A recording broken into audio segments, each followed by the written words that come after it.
forget to like and subscribe, and please support the official release. Good tidings, friends. This is Go Spartan. How y'all doing? I'm just doing an overview video today. And it's also going to be kind of like a ramblings in a way, where I'm going to cover the latest episode, and I'm just going to kind of talk about like how my story.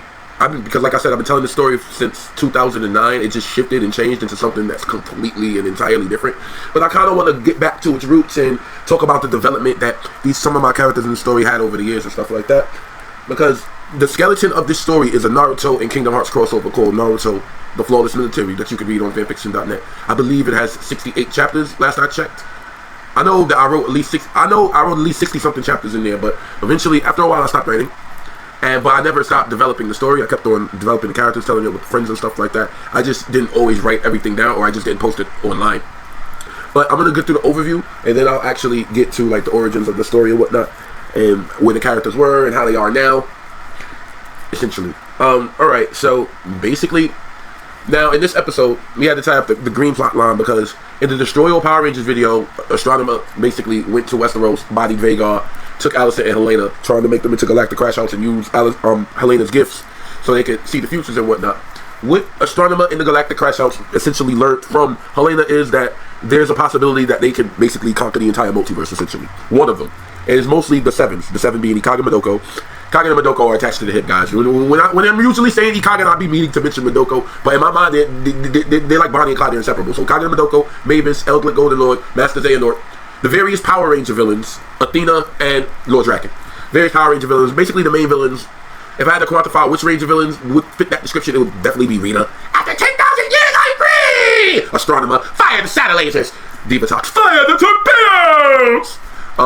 Lothar, scroll of empowerment, descend! Arceus Guild, the letters descend their regards. I just said that because that's the voice I decided to give him.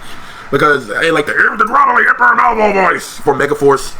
I felt like he should have more of a cool, calm, collected type of voice, because, like, you know, I just hate Megaforce guys, period. They fumbled the bag even with the villains.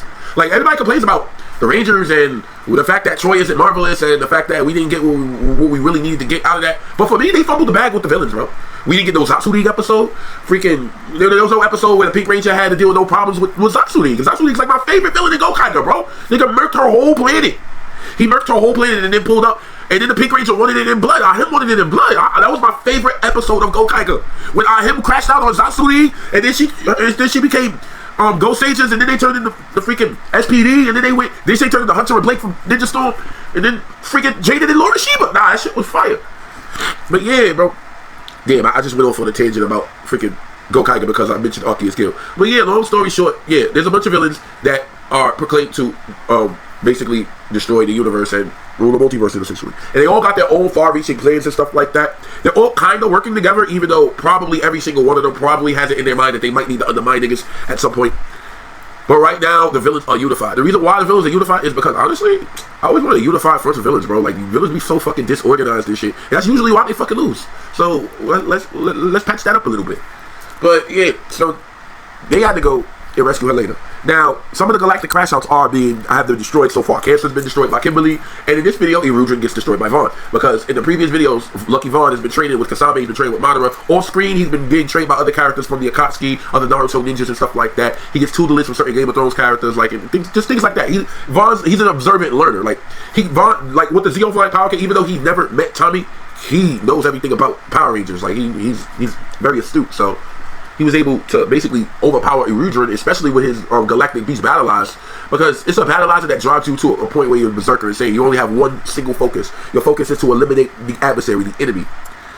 And I've never seen a Berserker Battleizer before, because usually Rangers just be in there sentient. And I just figured, if the Galactic Crash Outs want to be Galactic Crash Outs, I'll show you what a Galactic Crash Out really looks like. So yeah, so Erudrin, he got bodied.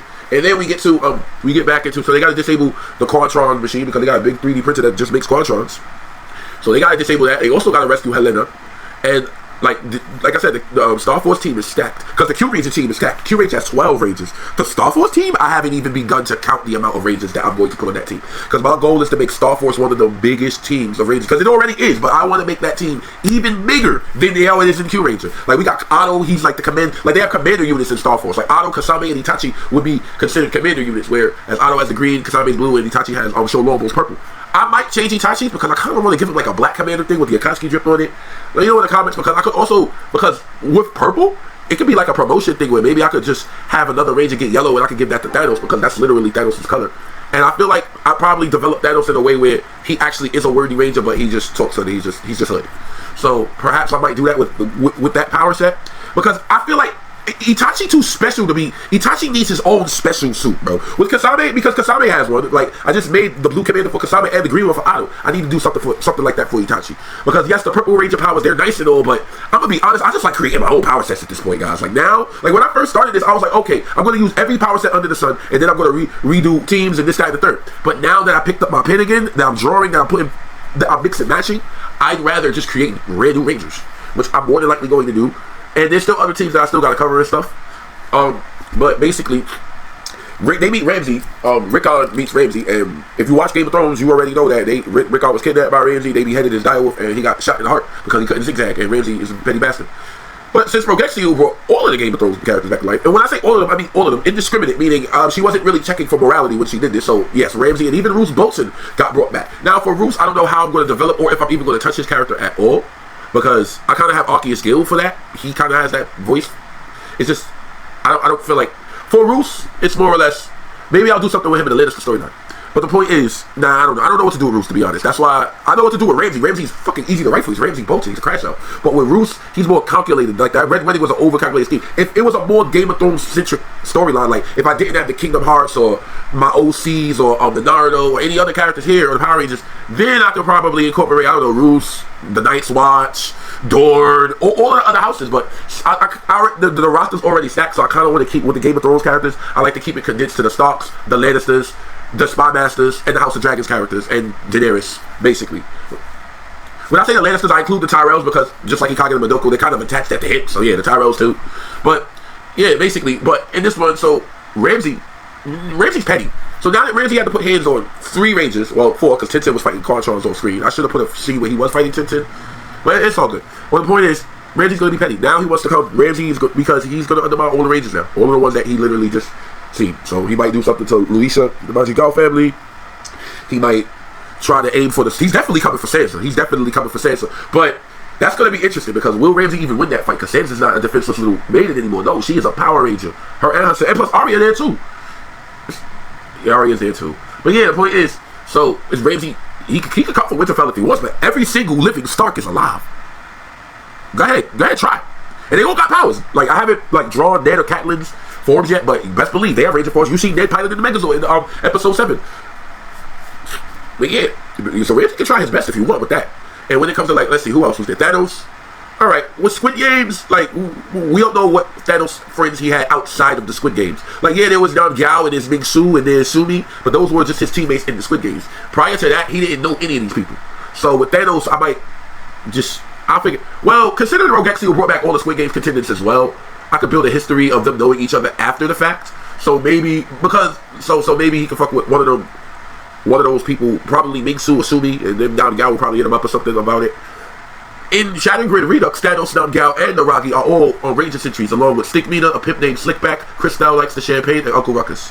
Those are the newest Ranger Sentries under Lord Draken in the Shattered Grid Redux. So if you want to see those characters pop off on the RPM Rangers, you can go watch the Power Rangers Shattered Grid Redux episode.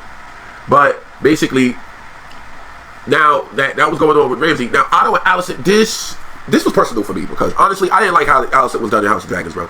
Like, bro, that shit fucked with me. I was like, nah, really?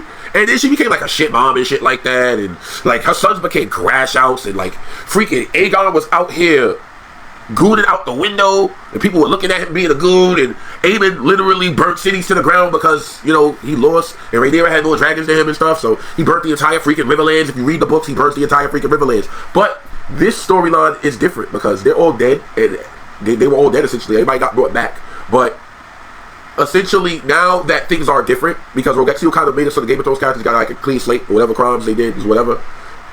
Well, most of them do, because some of them don't give a fuck about that. Like, most of the people that started with the crash outs kind of just want their lick back or whatever the case may be. But most of them just kind of like what the Florence military got going on, so they just kind of live their lives and stuff like that. A lot of people, things are a little bit different now. But for the House of Dragons characters, because I'm gonna be honest with you, because I like the House of Dragons characters so much, they're here to stay, but it's a little bit hard to develop the Game of Thrones characters and the House of Dragons characters side by side, because they're both from 2 different timelines. But I am determined to do it anyway. So yeah, so with Alicent and Otto, Alicent wanted her lick back because the crash out switch essentially brings out the worst in you. So all those things that you think and feel in your heart, you're going to regurgitate. And now, even though Alicent is a single woman in this universe, she's not the queen, essentially.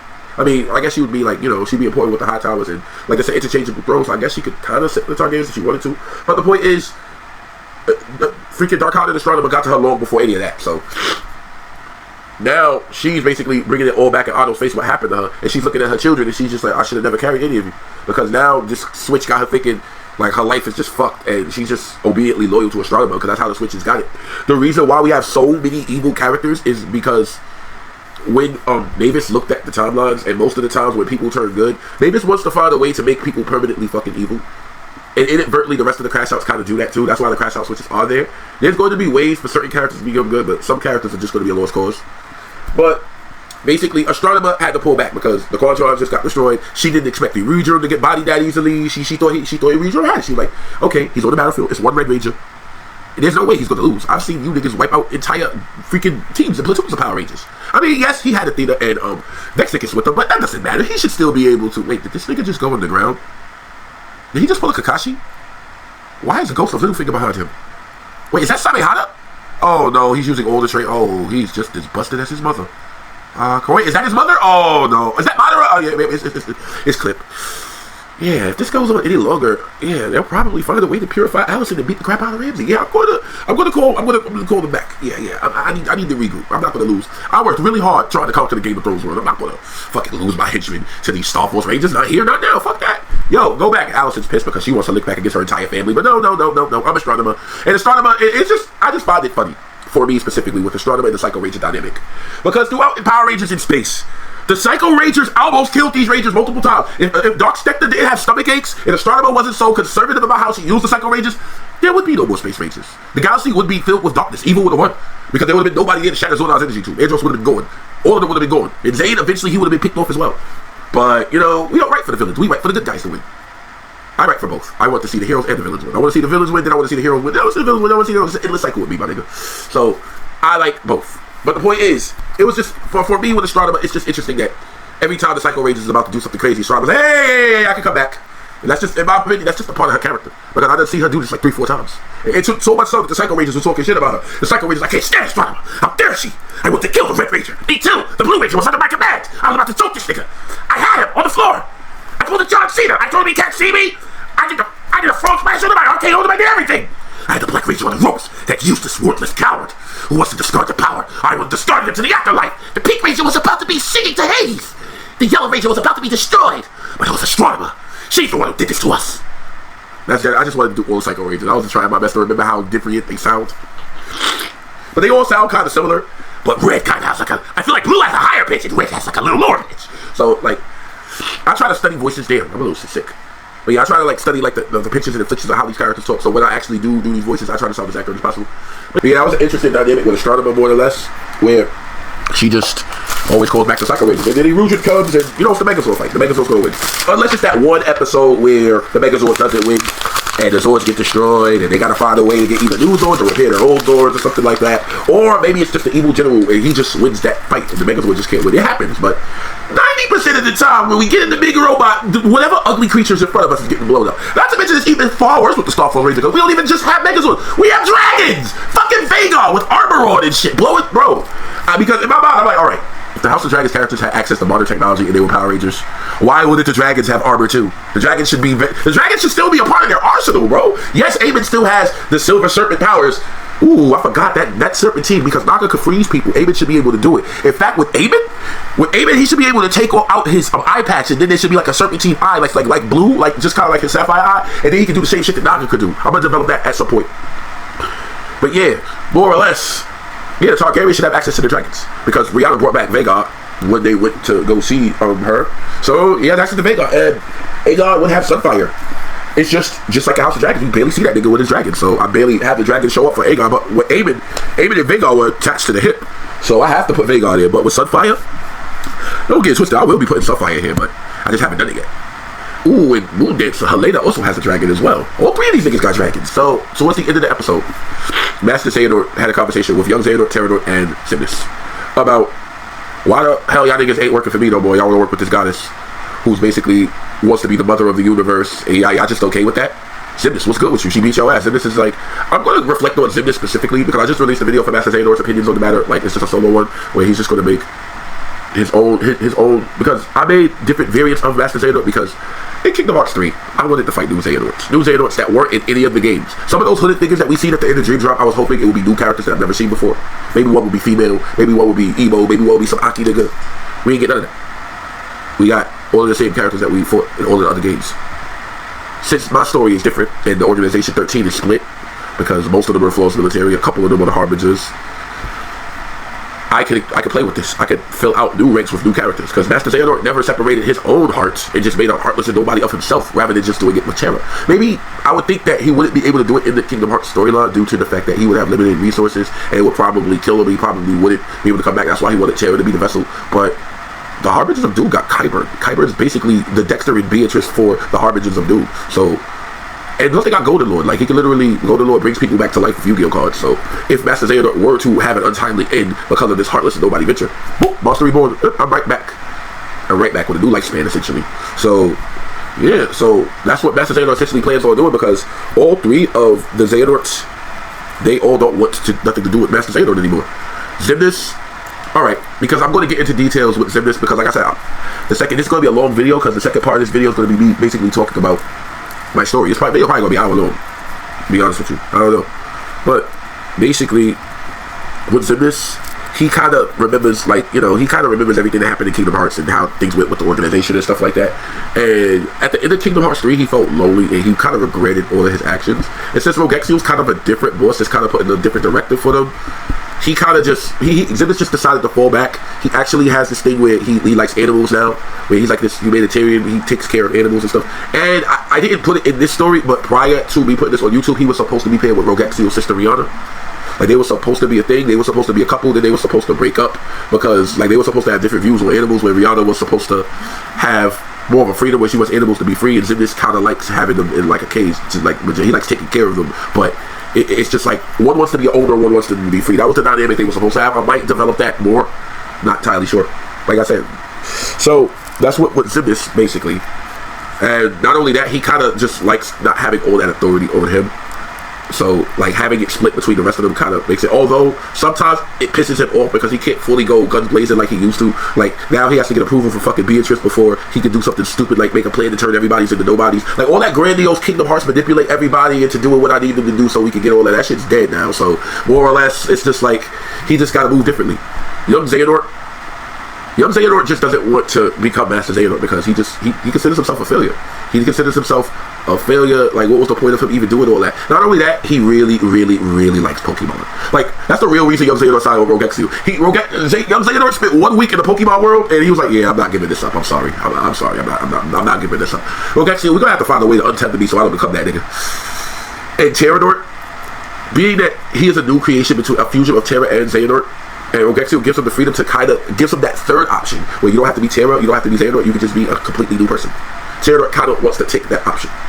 Terranort spends a lot of time in the One Piece universe because the Flaw's military has him monitor that universe specifically. Although Rogexio has a specific rule where she does not want to interfere with the One Piece universe, like as far as the Gorosei, the Celestial Dragon. The real reason why is because I'm really waiting for Oda to finish so we can actually see what the hell's going on with One Piece. And it's just the Flaw's military, they're OP as fuck. And most of the universes that we've already like altered, most of those stories ended. Yu-Gi-Oh ended, Naruto ended, Game of Thrones ended, Power Rangers ended, all of that ended. So I feel like those can be edited, but One Piece is still ongoing. Like, we still are Egghead. No, we're not Egghead. We are where we at right now? And we at Elbaf right now. We dealing with Roxy and Zebek and stuff. He being controlled and stuff, and Garp and Raja after the fight him and all that. That's where we at with One Piece right now. So with the One Piece world, I'm gonna touch on it. I'm gonna have to because Virgo just targeted. That was one of the words that Virgo targeted when Mavis basically said, "You know what? I'm going to make it so you are the one that is in charge. Now that I am fucked up, now that my sister done beat the shit out of me and I can't move and I got a big ass hole in my chest, Virgo, you're going to be my voice for now." And Virgo's like, "Word? I've been waiting to crash out." Virgo looked at Mavis like, "You know how long I've been waiting for this? I'm about to make a name for myself." She said, my name is Athena, badass in arena. Nah, bro. Athena about to crash the fuck out on niggas, bro. I can't wait. I cannot wait to get to this. I'm just taking my time with it, guys. I'm not rushing myself anymore, because before, that's why you see so much content, because I was working like a madman. I was like Dexter in the lab, bro. But now I'm still working on my videos. I'm just taking more time with it, because I want the video to be good. I want it to shine. I want the punch. I want it to pop. So that's why I'm taking a little bit more of my time with it. Plus, I need to take time to be human, guys. Like, I'm human, and I still got friends, family, and responsibilities and stuff. So there's a whole bunch of shit that I gotta do. There's a lot of stuff that I'm doing for this story. So yeah. Now, I said at the beginning of this video, I was gonna briefly discuss the origins of this Naruto story. This story that was started off as a Naruto and a Kingdom Hearts story. Alright, and I will. I'm going to go through different eras and periods. But prior to that, I guess I should bring up this. Okay, that's no need. Okay, like I said, I've been doing this for a while, so there's even stories even before that helped develop this. But we'll start with Flawless Military, the first version of it, on fanfiction.net. Naruto with the Flawless Military. Vexen eventually, during the clash between Naruto and Sasuke, Vexen. I'm going to be honest, guys. I'm feeling mad lazy. I'm gonna have Beatrice, dude. So yeah, just give me a second, guys. Beatrice will explain the storyline and everything up till this point. I'll try to make it brief so this video won't be too long, but we'll see. Well, it looks like our almighty leader is feeling a bit lazy. As usual, cleanup duty falls to me. The story originally began in 2009, when Gokai Spartan was still attending college and first wrote this story. It was a crossover between Naruto and Kingdom Hearts. This story was written before Dream Drop Distance and before Madara appeared in the Shinobi War. During the battle at the Valley of the End, Sasuke and Naruto clashed. However, Kakashi found Sasuke knocked out instead of Naruto. Naruto was found by Vexen. The clash caused him to forget all memories of who he was.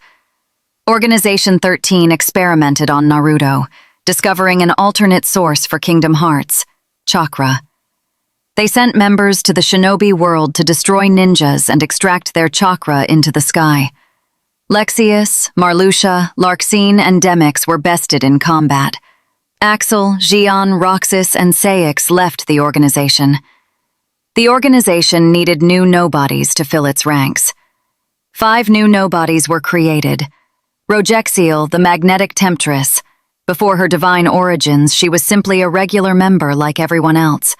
And Dexter, the pragmatic parasite. Both Rogexiel and Dexter were created alongside each other. Rogexiel to give Xigbar a love interest, and Dexter to provide the organization with a more competent scientist. The other 3 characters, Zephyr, a female speedster, Rixek, the nobody of Eric Northman, and Daxlame, the nobody of Alistair from Yu-Gi-Oh!, were all phased out in the newer version of the story. In the original, however, they were new members. The organization waged war in the Naruto world. They won, gaining Kingdom Hearts and becoming overpowered gods. The Naruto characters and the Keybladers were almost wiped out, if it weren't for JD the Phoenix, the precursor to Lucky Von's character. The story ultimately continued, adding arcs such as Once Upon a Time and Game of Thrones. Around this time, Gokai Spartan stopped telling the story. However, it continued in other ways. Objectives changed. The organization was altered into the Flawless Military, owned by Rogexiel and Dexter. My character Beatrice was originally an antagonist paired with Mavis, Rihanna, and other characters that Gokai Spartan has long since forgotten. We were under an evil queen named Rhaenyra. The Rhaenyra arc was the first arc after the first Flawless Military. The Rhaenyra character was eventually phased out due to the existence of Rhaenyra Targaryen. The next arc added both Madara and Baelish to the ranks, replacing Zaldin and Zexion. There was an enemy known as Jubunga, and his right-hand man Naragi, the same Naragi from Alice in Borderland and Star Force. Jubunga was originally a main antagonist, who later became a secondary one. Several arcs passed after that. Xion was originally supposed to merge with the Omnitrix. Bugs Bunny, who had a grudge against Disney, sought to destroy all the worlds in the Kingdom Hearts universe. He activated a bomb that destroyed all Disney characters. Xion was saved because the Omnitrix came from Cartoon Network, making her immune to the blast. Her Omnitrix had Keyblade transformations. She used the Clockwork transformation to undo everything Bugs did, and ultimately destroyed him, saving the Kingdom Hearts universe. In another arc, a being known as the Monitor, a caveman who was sent to the end of time, learned everything about the universe, and merged with a super-powerful AI intelligence, sought to destroy everything. This creature almost succeeded, if it weren't for the combined efforts of Rogexiel, Madara, and Beatrice. Rogexiel sacrificed her life to save her home planet from the Monitor. The forces of good, consisting of Z-Fighters, Straw Hats, Power Rangers, and Game of Thrones characters, all fought and died. Madara and I were the last two standing on the battlefield. I had a cannon that could obliterate him, but it needed time to charge. Madara used Edo Tensei. The Monitor laughed, for whenever he destroyed someone, their very soul was extinguished forever. However, before Rogexiel's death, she had placed a piece of her heart inside Madara, saying, "The reason I chose you is because you are a survivor. I have no doubt you will be the last man standing." She was resurrected by Edo Tensei, and her divine power restored her completely. The two of them teamed up, and the three of us combined our strength to blast the Monitor into oblivion. The Star Force team, as we know them, were similar, but different. They didn't originally have the Q-Ranger powers. Instead, they had their own unique abilities. They weren't even known as Star Force back then. They were simply called the Gamma Branch. The main, flawless military, consisting of myself, my brother Dexter, Rogexiel, Madara, Baelish, and Organization 13, were considered the Alpha Branch. The Gamma Branch consisted of Lucky Vaughn, Alicent Hightower, Naragi, Roxas, Raven, Starfire, Quasimodo, Aegon, Aemond, Helena, Jaime Lannister, Cersei Lannister, Tyrion, and Tywin Lannister. Their main opponents were Ikagon and Madoko, a skeletal creature known as Will-O-Wisp, Thunderborn Thor Odin's son, a version of Thor with King Robert's memories and vengeance toward the Lannisters, Haga, an evil scientist, and Hatebuster, one of Haga's experiments. Zigbar's father, an ancient warlock named Lobo, attacked the flawless military, turning Rogexiel into stone, poisoning Xeon, turning Marluxia and Larxene into babies, and transforming Luxord into a child. This malevolent warlock poisoned Rihanna's animal planet and spread massive curses throughout the galaxy. He was ultimately defeated by Lucky Vaughn, Alicent, Naragi, Rogexiel, and Zigbar. Vaughn, Alicent, and Naragi were a trio back then, but I changed that later on because the Alicent in my original story came from a timeline where she didn't have Aemond or Aegon. In that version, Aegon, Helena, and Aemond were the children of Viserys and Aemma. I didn't want to redo all that established history, so Alicent's character went in a different direction in the YouTube version. While Rogexiel was incapacitated, Mavis stepped up as the leader of the flawless military. Then came another world-ending arc, an entity known as Omega X Death, a being created from the constant overuse of magic throughout the universe. Acts like Rogexiel restarting creation, wishes on the Dragon Balls, harmonic convergences, all those cataclysmic events gave rise to this new creature. The flawless military and every warrior in the universe fought against Omega X Death. He released a beam of light that destroyed everything in existence, and everyone died. The Z-Fighters tried to blast it back, extinguished. Luffy and Naruto tried to counter it with Rasengan and a Gum Fist, extinguished. Megazords tried to hold the beam back, extinguished. Speedsters, vampires, all forms of life tried to outpace it, extinguished. The Game of Thrones characters watched in horror. Littlefinger chuckled to himself, muttering, "Chaos, what a climb it was," before being extinguished. Power Rangers tried to fight or outrun the beams, extinguished. Keybladers put up reflective shields, extinguished.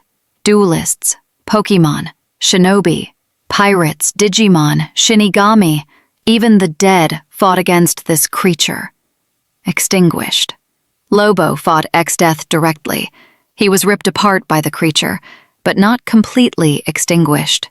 Rogexiel held the beams back for as long as she could, trying to preserve creation itself. Even she was extinguished. Xehanort ran as the beam threatened to consume her. Dexter teleported in front of her and warped her into subspace so she could be safe. Extinguished. Xehanort looked out into the empty void where the universe once was. She cried. Everyone and everything was gone. Rogexiel, Roxas, Axel, all the friends and foes they had met along the way were gone.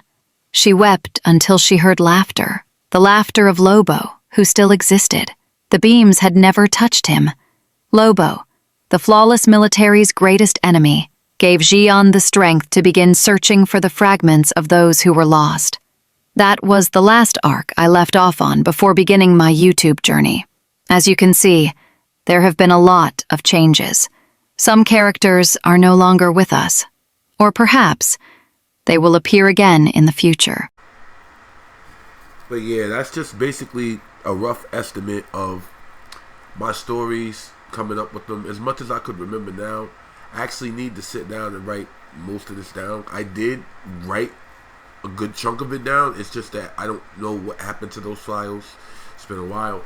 So, more or less, I just had to remember from what I could remember. And it's been a lot. Like I said, I've been telling stories since I was 5. And I even have stories prior to the Flawless Military. Like, the Jedi character, his development was way different because in the original Flawless Military, he was a phoenix. Prior to that, he was a creature of the earth, like a Gaia. And I had another character named Lyle. Rogexiel and none of these characters existed at that point. I wasn't even into Kingdom Hearts. I was more into like, it was more of a, that one was just mainly a Naruto. That story was kind of its own thing. But that Jedi character was the precursor to the Jedi character in the Flawless Military, which is the precursor to Lucky Vaughn, which we have right now. But yeah, like I've been telling these stories for a while, so I just wanted to make a segment in this video where I basically go over the stories and stuff that I was doing prior to being on YouTube. So I'm just going to cut this video short right now. If you like what I do, also just feel free to like, comment, and subscribe. And have a marvelous day and stay safe out there. May the power protect you.